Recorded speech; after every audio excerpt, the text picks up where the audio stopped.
Hello, welcome to the Ghost of Harrenhal. My name's Simon. And I'm McKelly. Thank you for joining us for episode 72 of our chapter-by-chapter book review of A Song of Ice and Fire by George Martin. Today, we'll be discussing chapter 71 of A Game of Thrones, that's Cat 11. And we're going to chat about the chapter and try not to spoil any future plot points for you. And hopefully, we're going to provide you some entertainment along the way. We'll summarise what's happened, discuss our thoughts on it, provide some useful background, compare it to the TV show, indulge in a little pedantry and cover some reader mail. Be sure to check out the show notes, they'll provide some additional information that will help you, particularly if you're not reading along. How are you, McKelly? I'm doing pretty well. I'm in a jolly Christmas spirit. Although I guess by the time our listeners hear this, it'll be the new year. Yeah, it'll be. Oh no, it won't. Is that right? It'll be right around there. Right. I'd have to look at a calendar to figure it out exactly. But Yeah. It will definitely be post-Christmas. Okay. So, you see the question I in do. I just There's saw a question it. for you. Yeah. So, have you watched The Queen's Gambit? I have recall. If you recall, I told you that you needed to watch The Queen's Gambit on air. So, what connects The Queen's Gambit with your favourite Christmas movie and Game of Thrones? Oh, it's got to be an actor. So who is in Queen's Gambit? I assume Christmas Vacation is what you're considering my favorite Christmas movie? Oh no, different movie. Oh, Love Actually. Love Actually. Is that what you're... Okay. That's my favorite start of the season Christmas movie. You have favourite movies for the time of the season. Yes.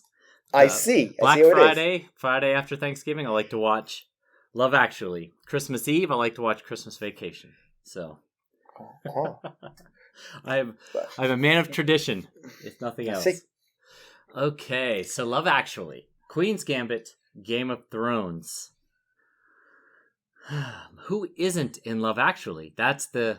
What famous actor isn't in Love Actually? That's the connection. That's the question there. The tricky part for you is that when this person was in Love Actually, they weren't very famous. It was one of their very first roles. Okay. And the funny thing is, McKelly, I hope you edit this bit out, but I've actually forgotten. Since I posed this question, I'm now rushing off to look it up. Well, I could guess anybody then.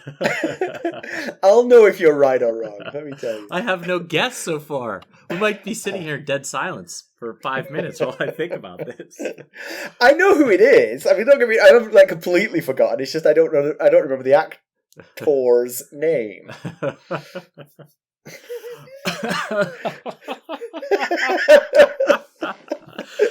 Oh, that's not good stuff. funny. It's not funny. I don't know. I can't think of who it could be. Let me give you one extra clue then. Yes. In Love Actually, he was quite young. The guy, the bull. What's his name? Liam Neeson's. Yes, Liam Neeson's stepson. son. Yes, that's it. I couldn't think of his. What's his name? Do you know? I don't know. I still haven't found it out. I can't figure out what to search on. IMDb. There's too many people in Game of Thrones. Go to IMDb and look up Love. Well, if you go into IMDb and look up Love Actually, you'll be scrolling forever because there's so many famous people in that movie. Exactly. And the same with Game of Thrones. So I'm looking for Queen's Gambit. That will do it. The Queen's Gambit is the one. Yes, there you go. Because he is. Do you know who he is? The actor's name is Thomas Brodie Sangster. Okay. And he I was did not know that. In the Queen's Gambit, he was Benny Watts, the first guy who beats her. Oh, the guy in the hat. Yeah, you remember? Yeah. Did you recognize him as who he was? I do now. Did you? When you were watching Queen's Gambit, did you recognize him from Game of Thrones? No. Who's in Game of Thrones? This is slightly future spoiler, but he was Reed. Jojen Reed. Son. Yes, you're right. Goodness, how did I not think of that? Yeah. Yes, right. And of course, he's Ferb or Phineas, whichever one. He's right. Phineas or Ferb. But, yeah. Yes. It's all coming together now. Obviously, it was Jojen Reed. Is it Jojen? Or I thought Jojen was the father. No, he's Jojen. Yeah, Harlan Reed is the father. Harlan Reed's the father. Yeah. Yes, well done. I'm glad you managed to get the actor's name in there.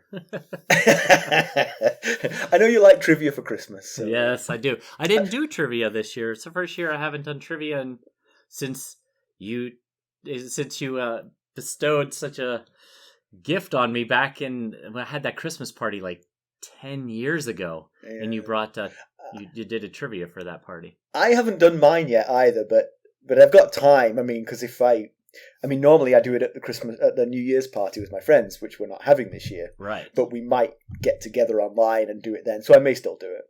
Yeah, I have no need to. I have no one to put it together for, and it's such a time-consuming endeavor that I'm not going to do it just for fun.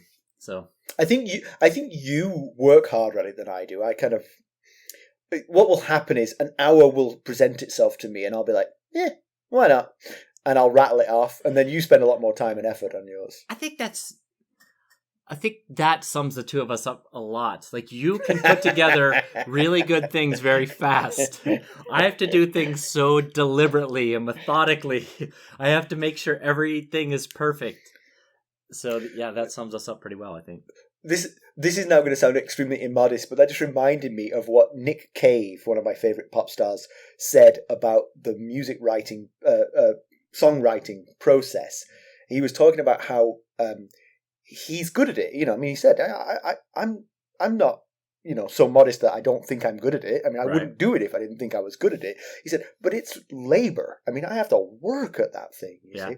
And then he tells the story of Paul McCartney waking up with the song "Let It Be" in his head, and he dreamt it. And he's like, "Come on, that's not fair."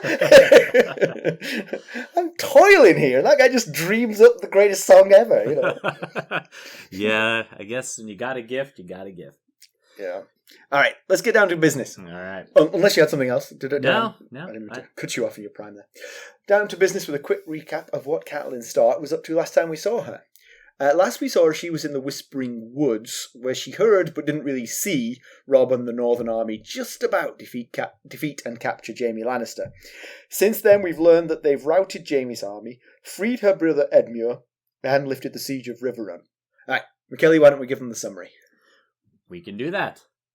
Cat, Robb, and the rest of the Northerners have arrived at Riverrun. Since the last time we saw this crew, they've learned of Ned's death. Obviously, all are heartbroken and angry. Immediately upon arrival in the castle, Cat is greeted by her brother Edmure. He takes her to their father Hoster, but first warns her that Hoster won't be with them long. Hoster is bedridden and in a lot of pain. He says he sleeps most of the days, with dream wine and milk of the poppy, but he wanted to be awake when she arrived. Catelyn is mad at Edmure for not sending for her earlier, but Lord Hoster had forbade it, lest the news bring succour to their enemies. Cat actually blames herself at this point for taking Tyrion, something that McKelly and I have done several times over the course of the last few months. She tells her father that she'll bring Robb, who Hoster has always thought has his eyes, and she offers to bring Brynden too. Hoster is less impressed with the revelation that his brother is in town, and merely asks if Lysa has come along as well. Cat tells him no, that she's cowering in the Vale, and asks if he will see both Robb and Brynden. I like the way you have it written there. She tells her father that she'll bring Robb, who has Hoster's eyes. Yeah. Well, yeah, immediately. I want them back in my head. Please, quickly. He did say he wasn't feeling well. I guess that goes along with it. Anyway. Has he wed yet? Asks Hoster in regards to his brother Brynden. No, nor will he ever, replies Cat. Hoster bemoans that Brynden did not marry Bethany Redwine, as his brother and lord commanded him. He spat on the Redwines. He spat on me. Hoster tells Cat to send his brother later. He's too sick to fight. Cat relays this message to Brynden, who thinks that Hoster will moan at him about the Redwine girl from his funeral pyre. Cat goes to the Great Hall where Robb is supposed to be found to see Theon bragging to the Riverrun denizens of exploits in the Whispering Woods. She interrupts to ask where Robb is and is pointed in the direction of the Godswood. She finds Robb and his crew there praying. She waits and remembers kissing Peter Baelish in this very place, but they were so young it was more of a game than romance, at least to Cat and to Lysa. Cat gets wistful and wonders if Robb has ever kissed a girl. When the prayers end, Cat tells Robb to visit Hoster, but he says that they must meet first. Renly Baratheon has wed Margaery Tyrell and claimed the throne. The lords of Riverlands and North gather. Various ideas are mooted. March on Tywin at Harrenhal. March on loosely defended Casterly Rock. Stay put and cut off Tywin's supply lines, or wait on the sidelines until the winter is clear. Thank you, Mr. Frey. Robb simply states, Renly is not the king. Mark Piper argues that supporting Renly is the best way to bring down the Lannisters. Robb disagrees, but admits he does not know what to do. Sir Steveran Frey suggests a truce with Tywin, to much disgust, but Cat latches onto the idea. Why not peace? We went to war to protect the Riverlands and to free Ned. One is done and the other is forever beyond us. Brynden gently disagrees. Peace, sure, but only on the right terms. The Greatjohn Umber cuts the Gordian knot. None of these pretenders is a true king to the north. The knee was only bent to the dragons, and they are gone. We should have our own king in the north, and all agree, pointing to Robb Stark. And so we've got 3 kings.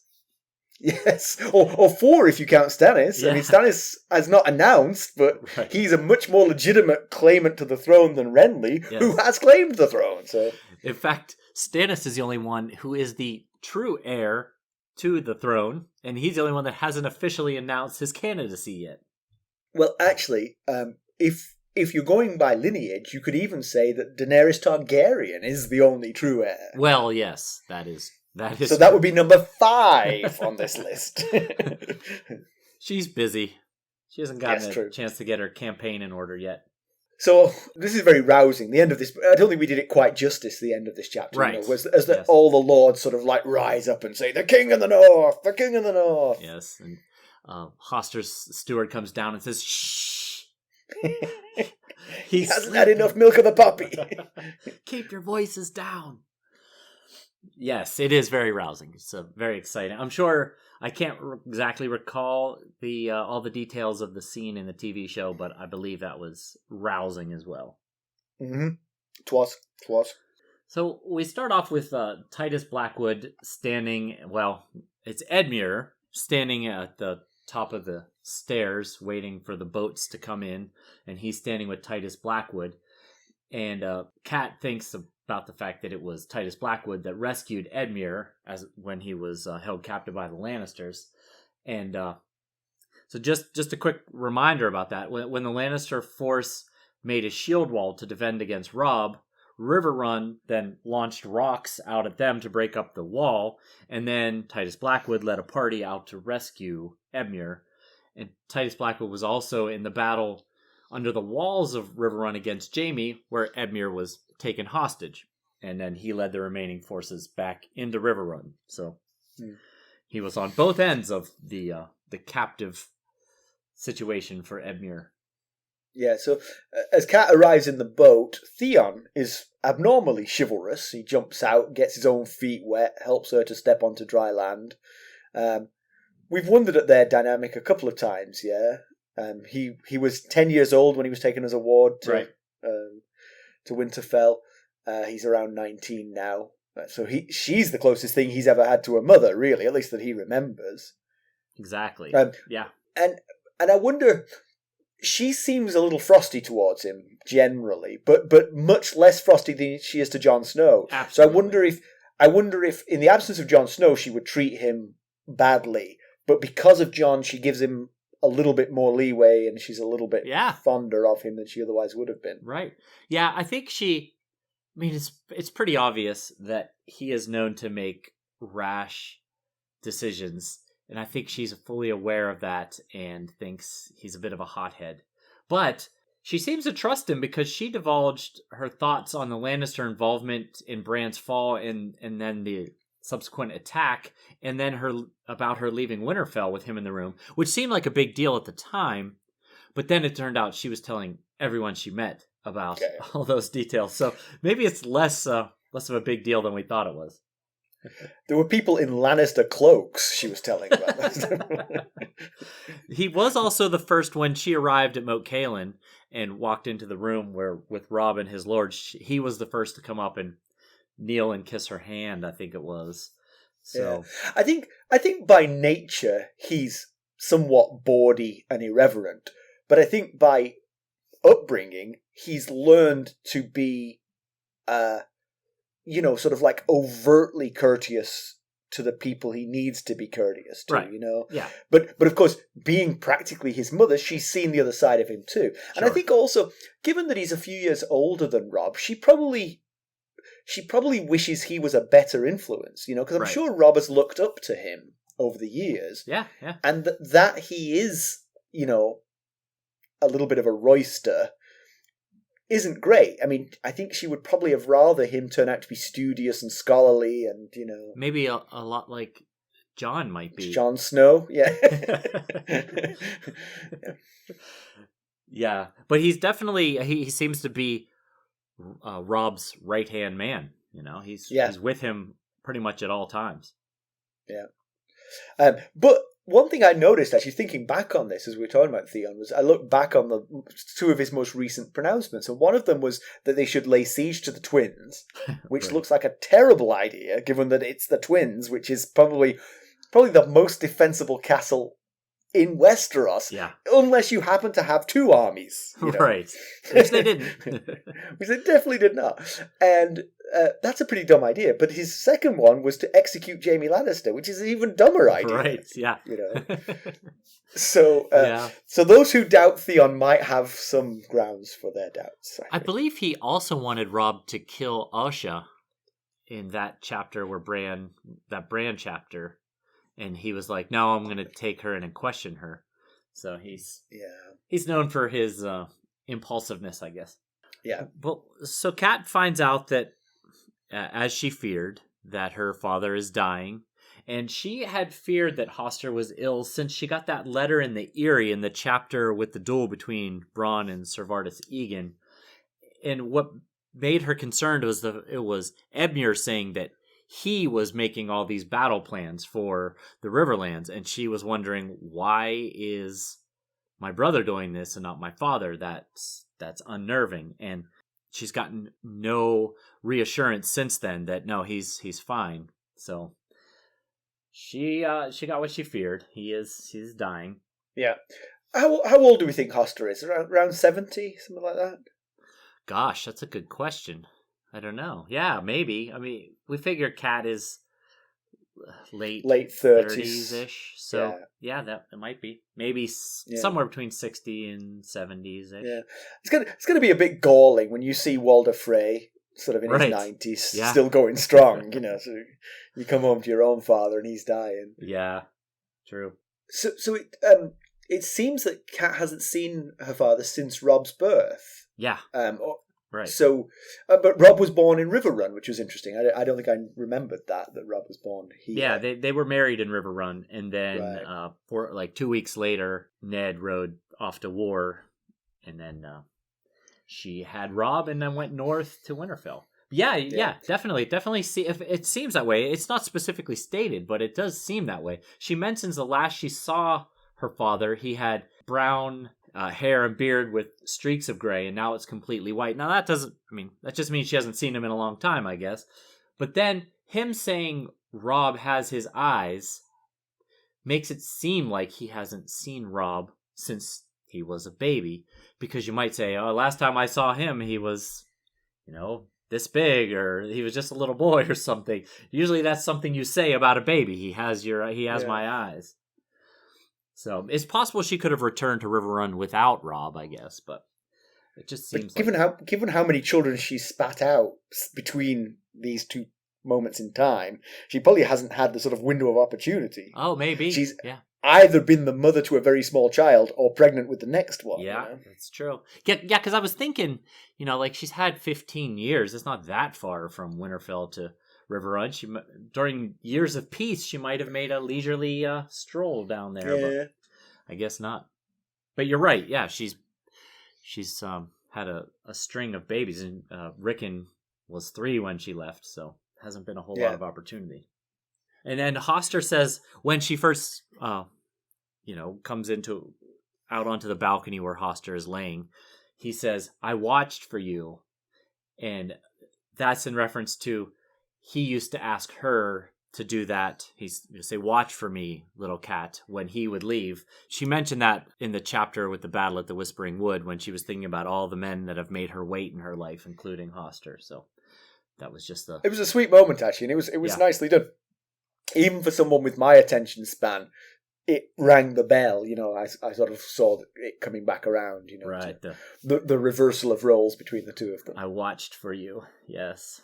So, one thing that definitely comes up in this conversation with between Cat and Hoster is the smouldering animosity still between Hoster and Brynden. Right. Which you remember, he left Riverrun as soon as Lysa and Cat were married. Yep. He went to go with Lysa to be the Knight of the Gate. Yeah. And Hoster, although, I think Hoster's acutely aware that he's on his deathbed, he's clearly not ready to build any bridges with his brother. He's this whatever this slight is, it runs very deep for Hoster, at least. Yeah, it's been quite a while. You'd think you might be like, okay, I'm over it. Right, yeah. So, it's basically been 16 years, right? That's roughly how long. Yeah. They were married at least 15 years ago, because Robb's 15. They were married 2 weeks before Robb was conceived, so likely 16 years ago. Yeah, but it seems that the animosity stems not from Brynden leaving necessarily, but from the fact that Brynden isn't married. That seems to be the tripping up point, because the first question that Hoster asks when Cat says that Brendan's here too is he married yet? Right. Yeah. He seems to be fixated on this, the whole marriage thing. Anybody. And Has he married anybody, he says. Yeah. And so that got me thinking, is Brynden Tully gay? Is that what the underlying story is here? Yeah. Right. Just to give you I'm not sure. There's no clear evidence here. No. But when I tried to Google, is Brynden Tully gay? When I typed in, is Brynden Tully, Google auto-filled in gay. Okay. And so there's a lot of people wondering this. I'm not the first person to have this thought. Yeah. And specifically, it's the fact that Cat replies, no, he's not, and he never will. Right. Yes. And to me, that part just smacks of what on earth could it possibly be that fundamentally means that this man will never marry? And certainly being gay is one of them. But the other one, of course, and I saw this, I looked on a few threads, was that he had some great love in his life who he lost. Sure. Yeah. And some speculate that it might even be Catelyn's own mother. Right. That Manisha Went. He loved her. Exactly. Thank you. Look at you with the knowledge. Manisha Went is, she's from Harrenhal. So... Yes, it went. We must be some way related to her as ghosts of Harrenhal. but I tried to look for evidence of this, of feelings between Brynden and Manisha, and all I could find really was that he said he's fond of Cat, and he said she looks a bit like her. It's a little weak. Exactly. I was thinking how fond I am of my nephew and how he looks like my brother-in-law. This is not a profession of love for my brother-in-law, let me be clear. That's funny. Oh. Yeah, that's some weak evidence right there. But you're right. Yeah, but the general concept makes sense. If he had a great love that no one else could hold a candle to this person, that would be one of the options. So one of the options why you might never marry again. But specifically, the animosity stems from Hoster told Brynden to marry a red wine. What was the name? Brittany. I know. Brittany. Bethany. Bethany red wine. Bethany. Not that's right. Brittany. Bethany. Bethany red wine. Bethany red wine. And Brynden refused. Now, why, we don't know, but he absolutely refused. And then several other marriages were proposed for Brynden. And obviously, as the younger brother of the Lord of the Riverlands, he was a catch, Right. Oh, yeah. Certainly. The blackfish was a catch. And so obviously, it would be important for Hoster to be able to marry him to who he wanted to cement an alliance that he wanted to cement. And Brendan's refusal to do that could certainly cause a problem with Hoster. But why was Brynden refusing? there's one argument to say he just bucks against authority and doesn't want to be told what to do. But Right. if you buck against authority and don't want to be told what to do, marry who you want to marry. Right. Yes. Don't live the monastic life because of it, So there's something here. I tell you. I like how he mentions in passing that Walder Frey offered one of 3 daughters. I like how Walder always offers up multiple daughters. Your choice. Dealer's choice. Pick a daughter, any daughter. And so, so the thing is, if it is purely stubbornness on Brynden's part, I just think that would be finite, that would reach its limit. You'd bump into the right girl eventually and you'd be like, Hoster's not around, I'll just marry this one, Anyway, just a thought. No, it's a very interesting situation there, because there's something preventing him from marrying, because Cat seems pretty sure it's not going to happen. So Right. And for me, that's the bit that points to him being gay. To me, is the fact that she's so sure that he won't marry. Right. If it was purely he just didn't want to marry the person you wanted him to, there's nothing to stop him marrying. But she was absolutely adamant that he was never going to marry, and that to me suggests there's some reason. Yep. Just a change of pace and change of subject here. As Cat comes in, they go past a water wheel, and I was just curious, why does Riverrun have a water wheel? I don't know the answer to that. so it got me thinking, what are water wheels for? And of course, I think can you answer that, McKelly? What's the primary use of a water wheel? They're for generating energy, aren't they? Right. Well, yes. Go on. I'll allow it. That's what I got. Generate electricity or some type of energy. That's what I thought you were going to go with, electricity. But no, generally speaking, they were for milling. They would turn a millstone, exactly, or hammering steel. They would also be used for that. But I just thought, would they have it in this castle? I mean, obviously they were on the water, so it was available. I just wondered if it was enough of an area where they would be bringing in wheat that they would need to mill, that it was worth it. I don't think it's a big steel area, so did they need the forges? It just feels like those kinds of things would be more sort of localized, small towns on the rivers for doing that. And I just wondered if there was a point to this water wheel. Yeah. And I couldn't really come up with anything, to be honest. Make solid points there. But what I did find out is that you can make water wheels that are horribly inefficient, but you can make them very efficient. Okay. And it is fascinating, the difference between them. When you think of a water wheel, how do you think of the water flowing? So I imagine the water comes in, and the current of the water moves the wheel. So it's just flowing underneath the water wheel and just turning it like that? Yes. That's the most inefficient water wheel you can have. What you want, McKelly, you amateur water wheel designer, you. Apparently so. Is you want the water coming in the top. So like a waterfall. Like a waterfall, and pushing it down as it goes. Yes, much more efficient. Yes, it would spin much faster that way. Yes, exactly. That'll help. But I still don't really know why Riverrun has one, and I'm very curious to know. Just because they could. They did it because they could. They're all there with Christmas lights in their rooms, and they're like, look at us. We've got a water wheel.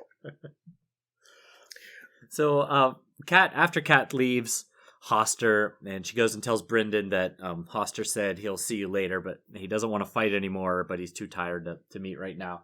And then she makes her way out into the Godswood, and Robb and some of the other lords are kneeling before the weirwood, praying. And she notices that Titus Blackwood is out there, and that it's a rare thing that the Blackwoods, who are not from the north, they're Riverland. The Blackwoods are a Riverland house, that they worship the old gods, which is unusual. So it's actually, I know in our background we're going to discuss the Blackwoods and the Brackens, and the fact that they worship different gods plays into some of their beef a bit. Oh yeah, I didn't really mention that. Remind me to talk about that as we go. Okay. Because you're absolutely right. That I should have mentioned that. So Kat's reminded while she's sort of standing there watching them pray, because she doesn't really believe in the old gods particularly, so she just tolerates all this. She remembers her and Lysa kissing Peter Baelish, but they were talking about she talked about the ages, and Peter was only the age of like Bran, I think, Yeah, so like 8 years old. Because she was about 13. She said she was Sansa's age, and she said that Lysa was younger than Arya, I think, and Peter younger still, so he must have been 7 to 9-ish. Yeah. And so, and for the girls, it was just a game, but thinking about how Peter Baelish feels about Cat Stark, you can feel that perhaps for him it was something more than that. Right, you know? Yes. Was the start of something more, possibly. Yeah. And then she wonders if Robb has kissed a girl. She's like, he's killed a man in battle. You know, he's leading this army. Has he kissed a girl yet? And she's like, man, I sure hope so. And if you remember back to that Bran chapter where they got caught in the Wolfswoods by Osha and the other Night's Watch deserters and wildlings, Theon, on the ride out through the winter town outside of Winterfell, Theon felt free to tell Robb stories of his adventures with some of the girls in that town. And he did it in front of Bran. And Robb said, not now, not in front of Bran, not, yuck, girls have cooties. So it seems like it might be the kind of story that he and Theon might have shared with each other. So yeah, but again, I'm feeling that might be Theon doing the sharing and Robb doing the. True. Yeah, there's the 4-year. I wish I was involved on that. Yeah. Right. Yeah. And there's the 4-year age difference that that would separate them. But in a little bit, Cat when they're having their war council and Cat is really kind of pushing for peace, she says to Robb, I want you to live your life. I want you to kiss a girl and father children. And I could just see 15-year-old Robb's face getting red as he's sitting there around with all his lords that owe fealty to him around. He's like, Mom, you're embarrassing me in front of my friends. I want you to stop wetting the bed. Go make me some pizza rolls and leave me alone. So after the prayers, they convene a war council. Robb says he'd like to go visit his grandfather, but he's too busy. He's got to have this war council. There are a bunch of lords of both the Riverlands and the North present. So let's just go through the people who we're not that familiar with from the Riverlands. So Carol Vance is there. We met him before in the throne room. He was raiding the Lannister lands with Mark Piper. He's now the Lord. He's now Lord Vance, right? Yeah. Because his father was killed at Golden Tooth. Correct. Outset of all these hostilities. Yeah. And then we've got Mark Piper. He's basically in the same boat that Carol Vance was in. He was in the throne room when he was one of the knights that came to Ned to complain about Gregor Clegane's raiding of the Riverlands. He is still Sir Mark Piper because his father Clement is still the Lord of Pink Maiden. Although the mountain burned the Pipers out of Pink Maiden, Kevin told Tyrion that a few Tyrion chapters ago. So Clement is in the wind somewhere. I guess so. Whereabouts surprised unknown, he's not right, here because a lot of the other lords who've had their places burned down are here. So Raymond Derry's son Lyman is there. Father Raymond was killed by Gregor Clegane's ambush in the Battle of the Mummers Ford. Raymond Derry was part of Beric Dondarrion's group who've been bothering the Tywin's army. Yes, right. Then we get Jonas Bracken. Gregor Clegane burned out Stonehenge, which is where the Brackens hail from, and they have a feud with the Blackwoods. And if you recall way back at the Inn at the Crossroads when Cat took Tyrion hostage, 3 of the men at arms were Bracken men. They were the ones that had the Larry, Moe, and Curly Three Stooges names. I can't remember exactly. Oh, yeah. I remember now. Yeah. They were Bracken men. As mentioned, Titus Blackwood was there. He believes in the old gods and doesn't like Brackens. That's right. Galbert Glover was there. He is a Northern Lord. He's been with Robb since Winterfell, and way back when Cat was in King's Landing and showed Ned the dagger, Ned asked Cat to have Galbert Glover send 100 archers to Moat Cailin, as well as Helman Tallheart. Remember, he gave her some instructions to prepare the North in case the Lannisters retaliated, and that was one of the instructions that he gave her, which she did not carry out. Also from the north, we have Mage Mormont. She's the Lady of Bear Island, sister to Gior, aunt to Jorah. She has 5 daughters who all fight, including Daisy, who's here with them. Yep.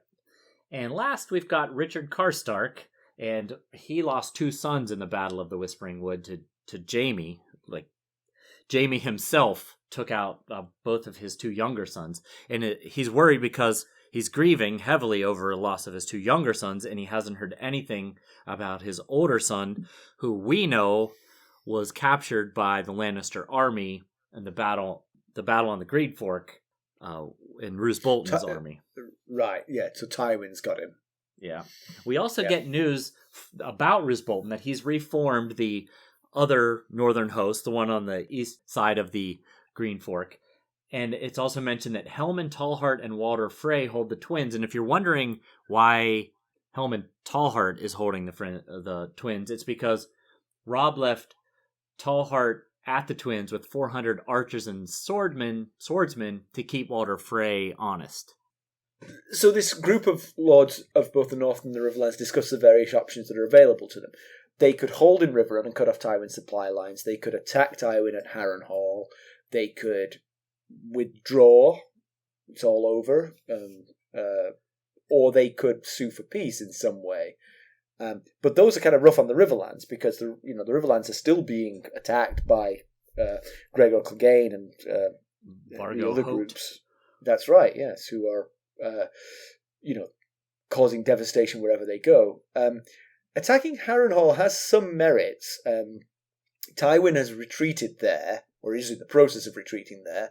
It keeps Tywin's troops locked away, so they can't help any other Lannister fronts in this sort of kingdom-wide war. Sieges can certainly take a while. The rest of the realm is not going to halt while that's going on. You could besiege them just to inconvenience them. That's the one thing that it could do. Right. And it would also sort of cut off Gregor Clegane from Tywin. So maybe Gregor gives up or runs out of steam or something, but I'm not thinking that's going to happen. Pure evil rarely runs out of steam, I think. So then the next option that's floated out there is attack Casterly Rock, because Casterly Rock has been depleted because they have a big army out in the field right now. Again, this has merit. Taking the fight to the Lannisters' home certainly has some merit to it.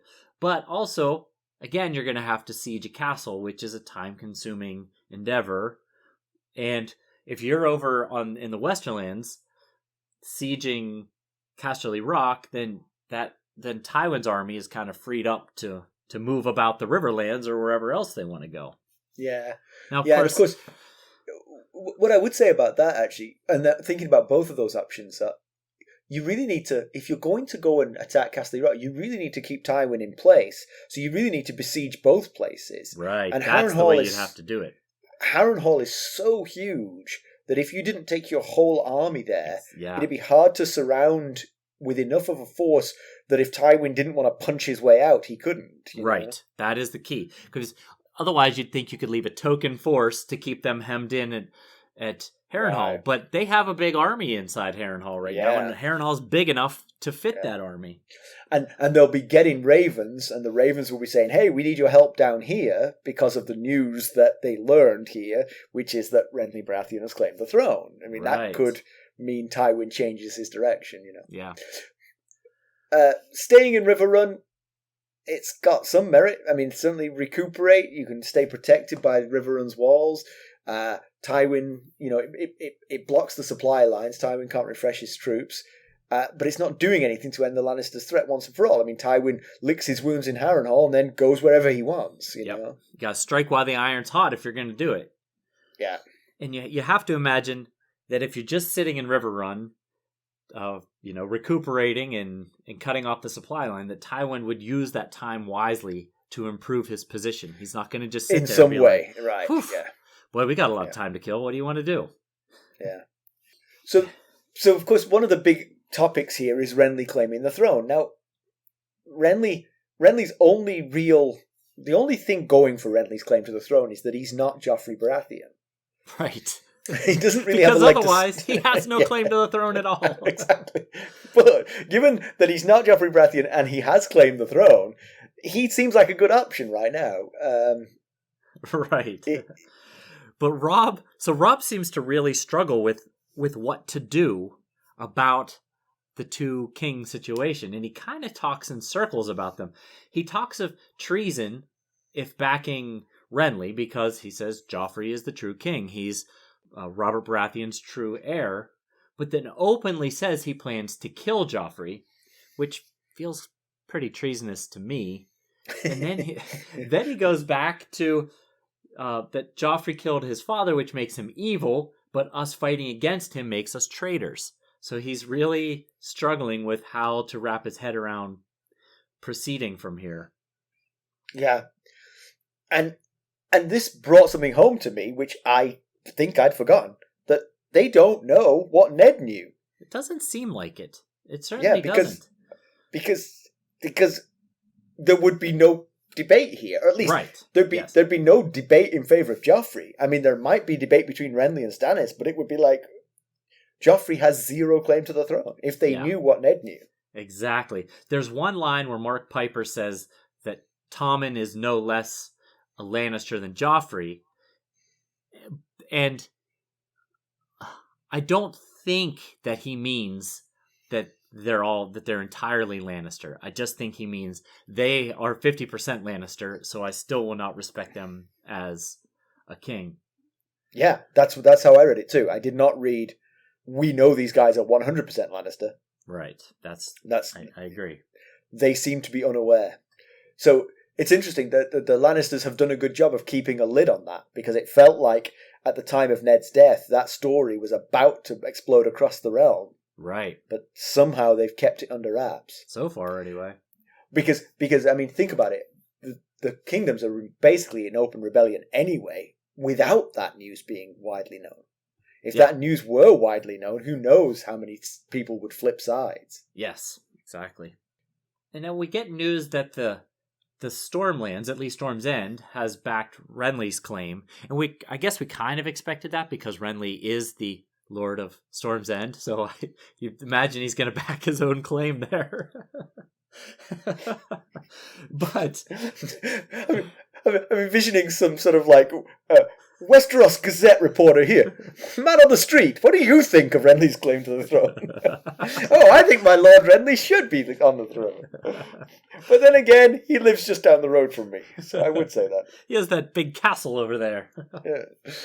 But it kind of seems wrong of the other lords of the Stormlands to back Renly, because everyone knows, that's no secret, that's the false claim, that their other lord, the older brother, has the legitimate claim to the throne, if you're not going to respect Joffrey's claim to the throne.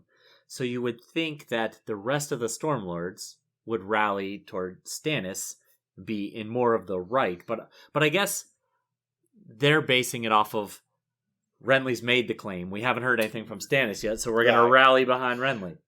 Which does make you think that Stannis is making if Stannis has any interest, he's making a colossal error in not making a vocal claim.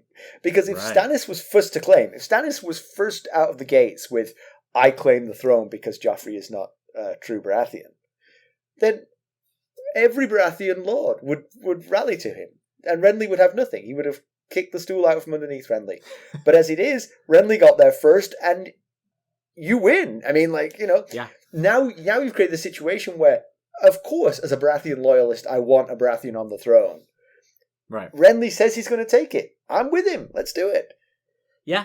I think maybe a part of it is that Renly is more likable as well. He's more... yeah.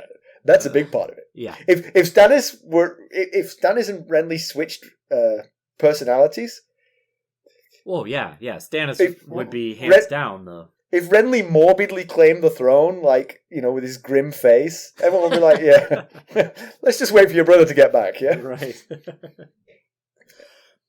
Mark Piper mentions that Storm's End and Highgarden have back Renly, and that Dorne is soon to follow.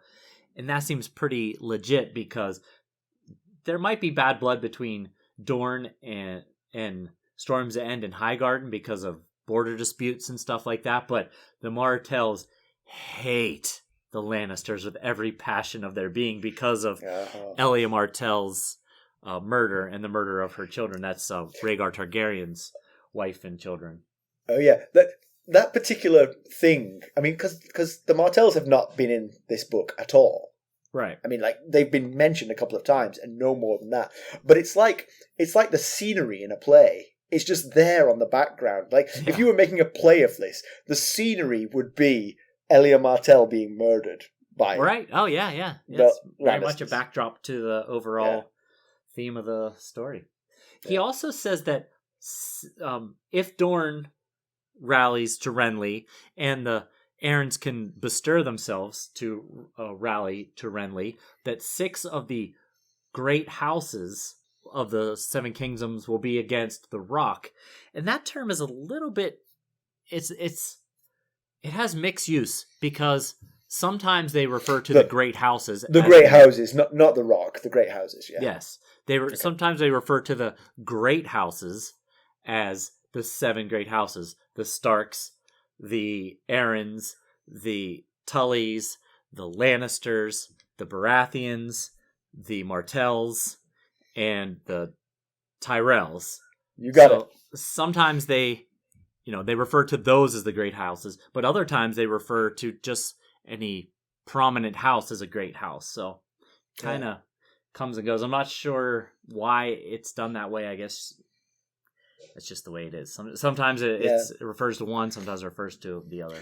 The thing that's interesting to me about that is that I think Mark Piper's right. I think, suddenly you've got an almost overwhelming alliance of 6 of the 7 major houses against one. Yeah. And that's got to be unusual for most rebellions. You'd end up with a sort of a split between them, but here you've got a 6-1 sort of advantage. I wonder how much of a sort of betrayal Lysa not getting involved is here, because really it's only 5-1 because Lysa's not doing anything. Exactly. And then that 5-1 allows the sort of doubts to creep into people like Robb, because Robb is like, oh, you know what? I don't actually believe in this guy's claim.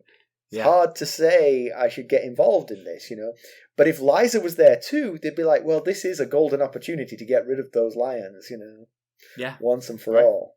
Yeah, exactly. Yeah, you're right. It does unified force. If they had the whole realm, then everyone's on the same page. But you're right. With that one house holding out, it does change the landscape a little bit. Yeah. And so Mark Piper says, I think it's Mark Piper that says this, that you've got 6 of the 7 great houses. That's what Renly offers. What does Stannis offer? What's he got going for him? And Robb's reply is the right. And Kat thinks it sounds eerily like his father, which it absolutely does. Yes. No, I don't mind him voicing it, but I want you to sort of like have the moral ambiguity to be able to say, well, he does have the right, but I will say, I do like the idea of getting rid of the Lannisters. Yes, exactly. So Stevor and Frey and Kat are the only ones who seem to be considering peace, because Stevor and Frey because he's a Frey, and Kat because she doesn't want to lose anyone else to this conflict. Stevor and his father would suggest caution, sit back and wait. Sounds about right. And he further suggests that with Renly arming, Tywin would welcome a truce to end the Riverlands War. Again, absolutely true. Yeah, I agree. And given that you've got all the trump cards at this point, you could get a truce on very good terms, I would imagine. Yes, exactly. That right now, the Northern Army has the power over Tywin's army that's going to be held up here in Harrenhal. So if there's ever going to be an opportunity to sue for peace and get good terms that you want, now would be the time. But Rickard Karstark says to Cat when she makes this long impassioned speech about peace, and it makes a lot of sense. And you think maybe she's going to sway them, and when she's done, Rickard Karstark says, "Well, you're a woman. You're the gentler sex. Men have a need for vengeance." And Cat says, "Give me Cersei Lannister. I'll show you how gentle women are." Yeah. I like that response. Yeah, she says, "I'll trade the girls for Jamie straight up." And, we talked about this in the previous Tyrion chapter. And in that chapter, Adam Marbrand says that they would be stupid, they being the Northern Army, would be stupid to trade Jamie for Sansa because someone proposes it in that chapter. But he's not thinking like a parent whose children are hostage. I would make the same trade if it would get me my kids back. But on top of that, you could also, work on terms for to end the war, not just an exchange of prisoners and okay, let's exchange our prisoners and get back to fighting, but exchange our prisoners. Let's work out terms to bring this war to an end because it's now become futile, this war. Yeah. One thing that Rickard Karstark says is, regardless of ransom, we must not give up the Kingslayer, and that's because the Kingslayer killed his two youngest children. And if you remember in that Whispering Wood chapter, Robb Stark had to have extra guards placed on Jamie for fear that Rickard Karstark might kill him if he can get close enough to him. Yeah. So, yeah, I mean, it seems that only Cat and Stevram Frey have interest in peace here. Lots of people have lost things. The North has the upper hand right now, so there's two ways to go. One is to go for the jugular, and one is to get a peace that works for you. And it feels like there's too many military people here thinking, let's go for the jugular. Yeah, exactly. To me, it feels like at least exploring options for peace is the logical step here. Because, as Kat points out, all the reasons we're fighting, that we came here to fight, are over. We came here because of Ned was taken hostage, he's gone. We came because Tywin was destroying the Riverlands. They're now stuck inside Harrenhal. So let's end this, get what we want out of them, and end the bloodshed. Yeah, it actually feels like the right thing to do is actually to go to Harrenhal and besiege them, but besiege them with an offer of parley, Yeah. Hey, come out and talk. We're here to besiege you. We'll stay for months if we have to, but there's a deal here that we can strike, I'm sure. Yeah. First of all, call off your attack dogs from the Riverlands. That would be a great first step. Yep, step one. Yeah. But all of this talk of all of these kings, it really is. I mean, the one thing I really like about this chapter is the logical conclusion that it reaches, which is Greatjohn Umber stands up and he says, look, Renly Baratheon means nothing to me. Joffrey Baratheon means nothing to me. These are just southern lords who don't know anything about the north. Right. Yeah. We've ruled ourselves for thousands of years. We've been part of the Seven Kingdoms for 300 years, and that was for one reason and one reason alone, and that was the dragons. Yep. Now the dragons are gone, and now we don't believe in any of these kings, right? So why bend our knee to any of them? Let's go back to where we were before.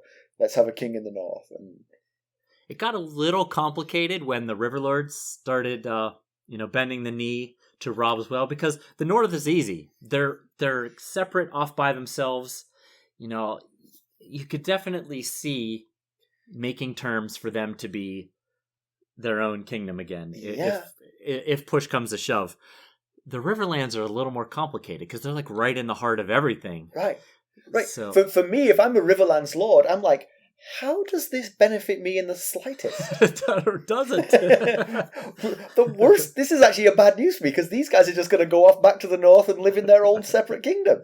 Right. We actually need their protection right now. Yeah. I was envisioning after this meeting, Robb's goes to the River Lords. He's like, "Whew, that got intense, huh?" Wow. We all got a little swept up in that whole thing, emotions are running hot, and especially you Riverlords who were shouting "The King in the North." What you should be upstairs dragging Hoster out of his bed, saying "The King of the Rivers." Right? Yeah, that's the other option here. If the North separates and the Riverlands separate, do we go back to pre-Targaryen era of maybe not 100 kingdoms like they used to call it, but at least several independent kingdoms? One thing that made me laugh at the end of this chapter when the Greatjohn was giving his impassioned speech about the King of the North is he really doesn't seem to know his Westerosi geography, because he says Renly and Stannis Baratheon, they're not going to rule me from some flowery seat in Highgarden or Dorne. It's like they're not going to rule from either of those two places. They might have to until they get rid of Joffrey, I suppose. Maybe, yeah. So to background, so we've mentioned it a couple of times, but the two of the great houses great houses with a small g of the Riverlands are House Bracken, whose seat is Stonehenge, and House Blackwood, whose seat is Raventree Hall. Both trace their bloodlines back to the First Men, and they have, I'm going to guess, the longest-serving feud of any two families in Westeros. I believe that is correct. The Brackens were kings who ruled the Red Fork back in the Age of Heroes, so thousands of years ago we're talking now, but they were usurped by their own vassals, the treacherous Blackwoods. At least that's what the Brackens would have you believe. Right. The Blackwoods claimed that they were the kings, and the Brackens were horse breeders who hired sellswords to usurp their Blackwood king lieges. We got a he said, she said here. Yes. They teamed up during the coming of the Andals, but were defeated, and they've had various truces and marriages over the centuries. They've even had half Bracken, half Blackwood bastards. Okay. But and occasionally this is papered over the crack, but eventually the animosity bubbles back up again.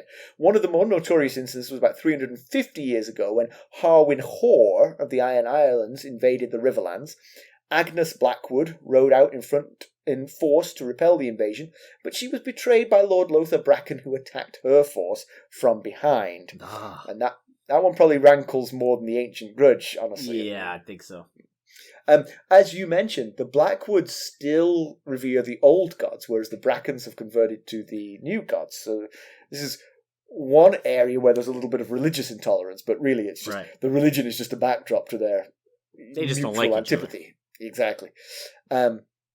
And throughout this chapter, Kat notices that every time a Blackwood or a Bracken speaks, the other side will contradict them in everything.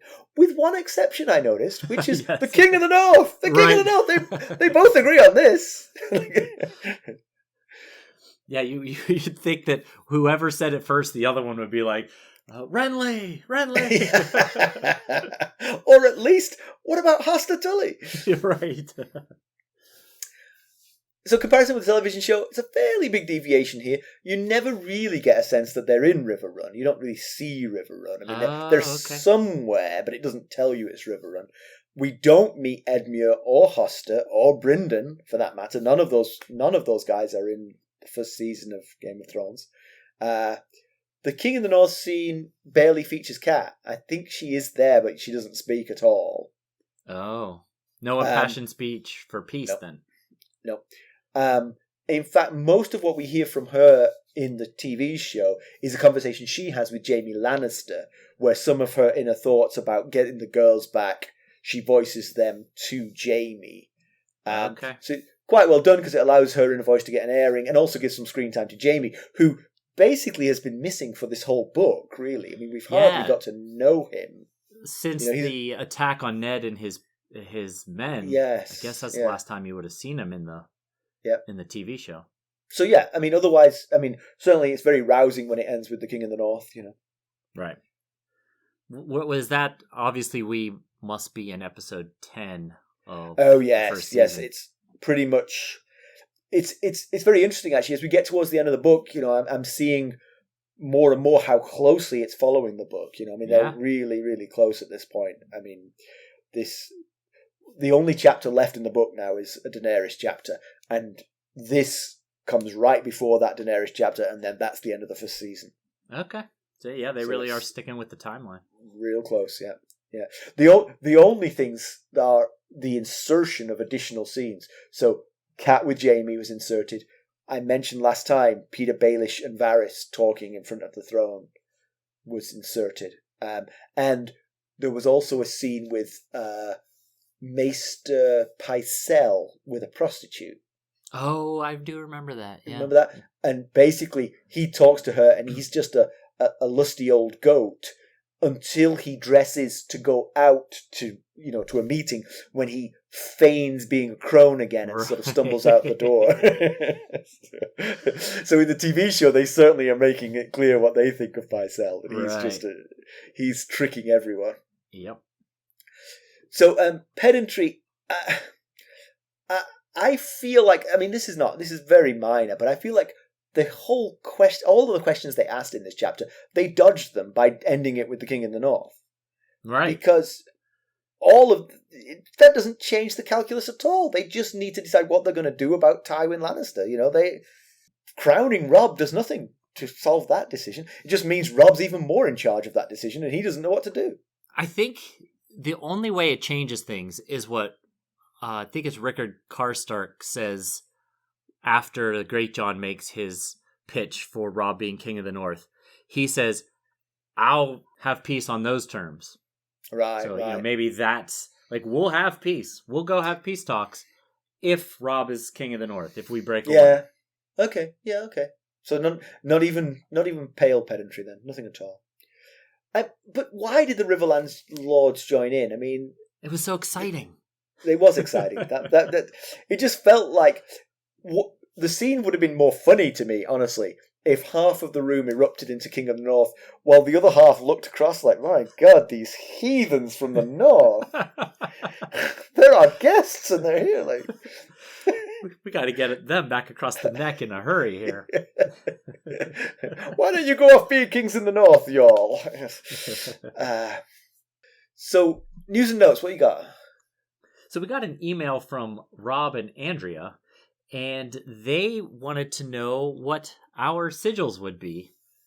And That's right.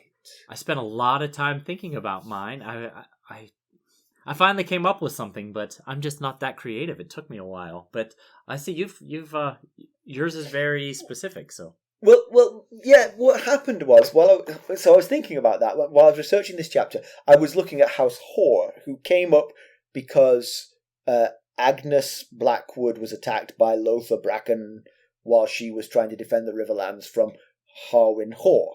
Right. House Hoare's sigil was very nice and very much appealed to me. It was 2 silver chains crossed, like in an X shape, creating 4 quadrants, and in each quadrant there was an object. And so I really liked this idea. And so mine is sort of mimicked on House Hoare. And so instead of chains, I'm going to have 2 strands of DNA. Oh, for your PhD for my in chemistry. Yeah. Exactly, yeah. And then House Hoare had a long ship, a raven, a tree, and a cluster of grapes. I'm going to have a soccer ball, a flagon of ale, right, a chess piece, or actually a meeple, perhaps. For those who play board games, meeples are kind of like the sort of like generic token for board games. Oh, yeah, that would be good for you. A little meeple, yeah. And then a constellation of stars. And I think that kind of covers the whole interest there. Yeah, so it does. Well done. That is you. sigil. That's your sigil. Yeah. Pretty much, yeah. I like Not a lot left. Yeah. Mine was not as sophisticated as yours. What I came up with was... Mine was extremely derivative, to be clear. I mean, I literally saw something that I liked, and I was like, I'll just copy that. That's the way to do it. So what I came up with was a silver minivan, which is the minivan I've driven for the past 12 and a half years, on a split black and gold field with my family in the windows of the minivan and Penny in the back window. Maybe a microphone on the top of the minivan for all the time I spend on this podcast. and my words. Oh, you came up with words too. My words would be, the standard is the standard, which any self-respecting Steelers fan would know that's one of Mike Tomlin's favorite things to say, is the standard is the standard. So all right, that's good. I like it. So I asked Stacy. I said, this was like 2 hours before we recorded. I still had nothing. I was like, when you think of me, what's my essence? What is my, like, what do I do? What am I? And she was like, when I think of you, I think of your family. And I was like, oh, yeah. So I was like, okay, what do I drive my family around in but my 12-year-old minivan? And so it all came together. I do feel now a little bit embarrassed that I didn't think of my family. Well, with the meeple, you play the games with them the meeple. I do. We were late recording tonight because I was playing board games with my family, so that's right. true. See? That is true. Somewhat begrudgingly, to be honest. They weren't exactly enjoying themselves, but hey. Well, they were there. That's what matters. So I do have to say, I will say, I think yours is a very good choice. The minivan is a good choice. Have you ever read The Golden Compass or the Philip Pullman books, His Dark Materials? No, I know His Dark Materials. I'm aware of it, but I have not read it. So one of the motifs in there is that people's soul is actually exterior to them and has the form of an animal. And you walk around and the animal sort of like trails around. And yeah. And I think they're called demons. And your demon would clearly be a minivan, just trundling behind you. I have purchased a new car, but I still can't get rid of my minivan. It's in my driveway. I just can't part with her. Too much of my life has been spent in that minivan. So Robb and Andrea's sigil, they gave us theirs, is a bronze stag with bloody antlers and a pink butterfly on a green field with the words "Fly high, fly far," which are actually the words of House Toyne of the Stormlands. So, and they included a picture. They've had it done in, I think they've had it cross stitched. So if you go into our email, you'll see the picture. They also said we're doing an amazing job, so thank you very much, Robb and Andrew. Is their sigil split, or is it like there's a bronze stag with bloody antlers and butterflies flying around it? So the butterfly is up the top portion, then the words are in the middle, and then the stag is underneath. Nice. I like it. Yeah. Well, this is better than ours. And I can even see the Christmas tree in the reflection of their photo. So. Oh, good. Be careful what you send him. He looks real careful. All right, we better put a line under this. It's gone on for hours. Oh my gosh, this is a marathon episode here. Yeah. So, I mean, the logic of all this is irrefutable.